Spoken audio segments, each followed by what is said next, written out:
দর্শক বন্ধুরা, welcome back to my YouTube channel. বন্ধুরা, আমার ইউটিউব চ্যানেলে আপনাদের সকলকে স্বাগত জানাই। তো চলুন বিভিন্ন স্বনামধন্য পত্র পত্রিকায় প্রকাশিত কয়েকটি বিশেষ খবর দেখে নেওয়া যাক। প্রতিবাদী কলমে প্রকাশিত বিশেষ খবরটি হলো সংক্রান্তিতে খোলা স্কুল। মকর সংক্রান্তির ছুটিতেও স্কুলগুলিকে বিশেষ কর্মসূচি নিতে নির্দেশিকা ধরিয়ে দিয়েছেন বিদ্যালয়ের শিক্ষা দপ্তরের অধিকর্তা এনসি শর্মা। এই নির্দেশিকাগুলি জেলা শিক্ষা অফিসে পাঠিয়ে দেওয়া হয়েছে। নির্দেশিকা পৌঁছতেই স্কুলগুলিতে ব্যাপক ক্ষোভ তৈরি হয়েছে। আগামী 14 এবং 15 জানুয়ারি মকর সংক্রান্তিতে এই কর্মসূচি পালন করতে স্কুলগুলিকে নির্দেশিকা দেওয়া হয়েছে। কেন্দ্রীয় শিক্ষা মন্ত্রক থেকে এই ধরনের নির্দেশিকা প্রত্যেক রাজ্যের মুখ্য সচিবকে পাঠানো হয়েছে। এর ভিত্তিতেই স্কুলগুলিতে শিক্ষা দপ্তরের নির্দেশিকা যাচ্ছে। কেন্দ্রীয় শিক্ষা মন্ত্রকের সচিব সঞ্জয় কুমারের স্বাক্ষরিত নির্দেশিকায় পরিষ্কারভাবে বলা হয়েছে 14 এবং 15 জানুয়ারি দুদিন বিদ্যালয়গুলিতে বিশেষ কর্মসূচি নিতে হবে এবং এই কর্মসূচি সফল করার নির্দেশও দেওয়া হয়েছে। কিন্তু ত্রিপুরার মকর সংক্রান্তি প্রত্যেক ঘরে ঘরে পালিত হয়। এই উৎসবে ছোট থেকে বৃদ্ধ সবাই একসঙ্গে সামিল হন। কীর্তন, লুটসহ নানা ধরনের পূজা অর্চনা করা হয়ে থাকে। সরকারিভাবে এই দিনটি ছুটিও দেওয়া হয়েছে। একই সঙ্গে 14 জানুয়ারি রবিবার পড়েছে। বিদ্যালয়ের শিক্ষক কর্মচারী থেকে শুরু করে ছাত্রছাত্রীরা এই দুটি দিনে বাড়ি করে পুজো উৎসবে সামিল হবেন। কিন্তু এই দিনটিকে বেছে স্কুলগুলিতে ব্যস্ত রাখার নির্দেশিকা দেওয়া হয়েছে।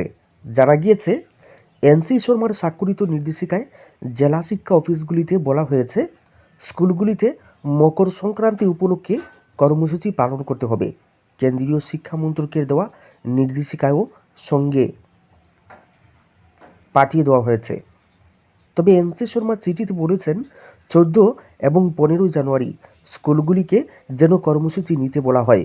তবে তিনি নির্দেশিকায় স্কুলগুলিকে রেহাই দেওয়ার একটি লাইনও যুক্ত করেছেন। এই নির্দেশিকায় বলেছেন 14 এবং 15 জানুয়ারি ছুটির দিন পড়লে অন্য খোলা দিনে যেন কর্মসূচি পালন করা হয়। কেন্দ্রীয় শিক্ষা মন্ত্রকের সচিবের দেওয়া চিঠিতে বলা হয়েছে উৎসবের মরশুমে গোটা দেশেই নানা ধরনের কর্মসূচি নেওয়া হয়। এই সময়ে প্রত্যেকটি দেশের প্রত্যেকটি শিক্ষা প্রতিষ্ঠানকে স্কুলের মধ্যে মকর সংক্রান্তি উপলক্ষে সাংস্কৃতিক এবং সৌরবিজ্ঞান নিয়ে আলোচনা করতে বলা হয়েছে। এই সম্পর্কে নির্দেশিকায় আরও বলা হয়েছে স্কুলগুলিতে কর্মশালা, সেমিনার, নাচ গান, ছবি আঁকা এবং সূর্য এবং মকর সংক্রান্তির উপরে লেখনীয় আয়োজন করতে বলা হয়েছে।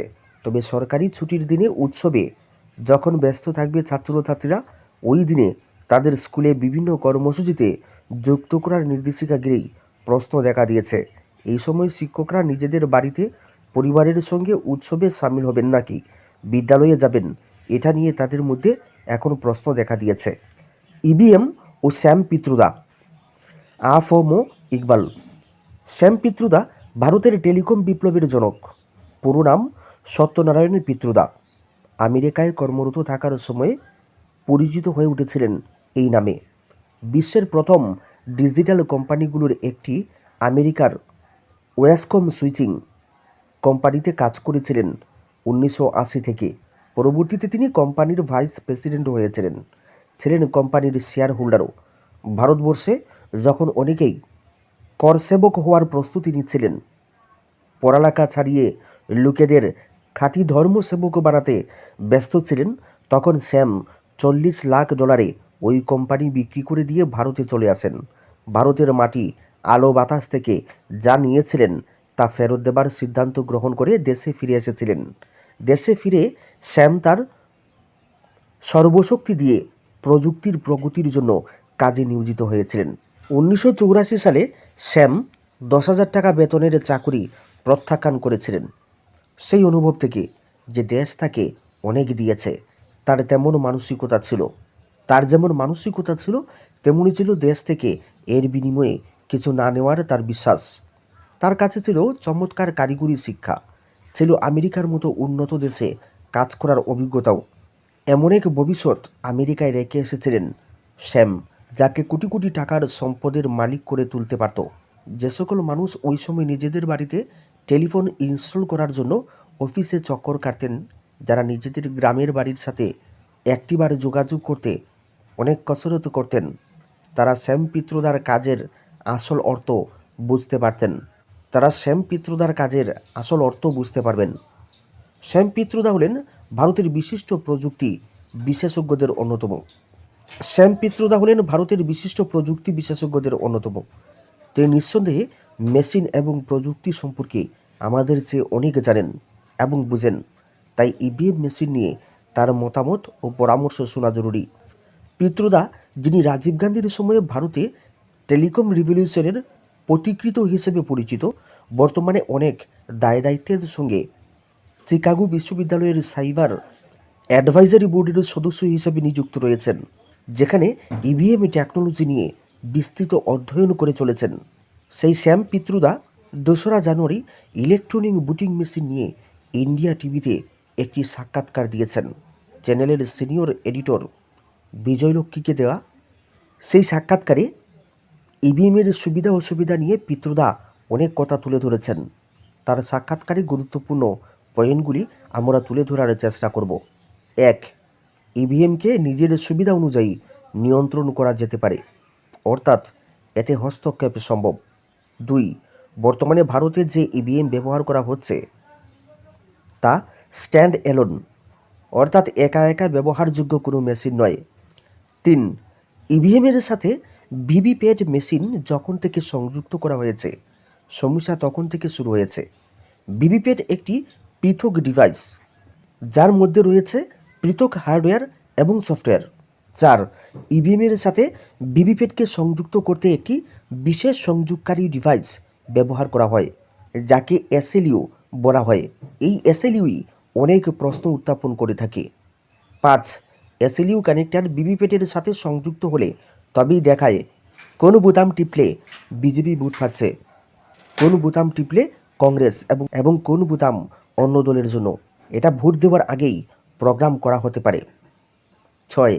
এসএলইউ যুক্ত হবার পর ইভিএম আর স্ট্যান্ড এলোন মেশিন নয়, এর মাধ্যমে ওইসব কাজ করানো সম্ভব যার কথা আজকাল বলা হচ্ছে। 7. এই জন্যই আমরা চাই যে ভিভিপ্যাট থেকে যে স্লিপ বের হয় তা এখন থার্মেল প্রিন্টার থেকে বের করা হয়, যা কেবল সপ্তাহ কয়েক নিরাপদ রাখা যেতে পারে, কিন্তু তার জায়গায় এমন প্রিন্টার ব্যবহার করা উচিত যার স্লিপটি পরবর্তী 5 বছরের জন্য নিরাপদ রাখা সম্ভব হবে। 8.